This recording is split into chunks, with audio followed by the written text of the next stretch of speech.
Transformations of functions. This is an extremely important section, not just because you're transforming a couple of things, but you're going to use transformations of functions on every function you learn, period. So you're going to continue to learn functions throughout the year, and we're going to continue to apply transformations of functions. So it's not really just a one section thing. It's something that comes up over and over and over.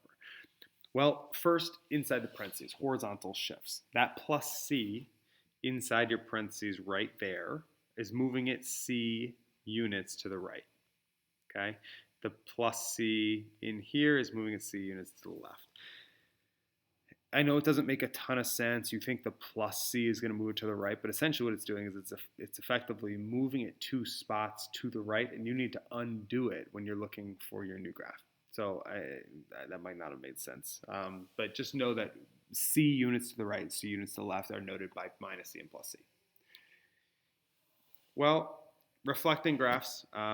This comes out a lot in the even and odd stuff that we're going to talk about here momentarily. But reflecting graphs, you're reflecting it over the x-axis and over the y-axis. We talked a little bit about this in chapter 1 with symmetry. Just remember the plus and minus. In this case, the plus C moves it up and the minus C moves it down. Kind of like what you expect. It's just when it's in parentheses that it's a little bit different. The vertically stretching and shrinking, stretching and compressing, as a lot of people say. It's just changing. The zeros are still going to be where they're at, because if you take 0 and you double it or triple it, it's still 0. But if you take 1 and double it or triple it, it becomes much higher, which is why you have a difference there. And then lastly, the vertically shrinking, it's the same thing. We don't deal a lot with this until we get into trig functions, which is chapter 5, so you'll see a lot more about that in January. Lastly, even and odd functions. This is the piece that people really, really struggle with. So I'm going to spend a little bit of time on this. Even and odd functions. What we're doing every single time is you're plugging in negative x. If nothing changes, and you just get out your regular old f of x, if nothing changes, then it's an even function. Plug in x, get out this y value right here. But if you plug in negative x and you still get out the same point, we call it even. It's essentially squaring out the negative number, or something like that.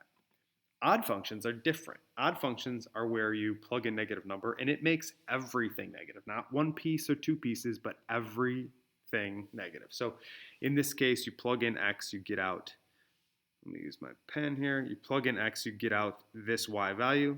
But if you plug in negative x going out this way, you're going to get out, if this is a, this is negative a. It's the same exact value, it's just negative. So that's the difference there. There are some shortcuts with even and odd functions when you're dealing with polynomials. If each of the terms is odd, for example, this 5 is odd and the 1 is odd, therefore it's odd. Even, and know that 0 acts as an even number. This 4 is even and this 0 is even effectively. So it's going to be an even function. And if you have any mixture of odd and even, then it's going to be neither.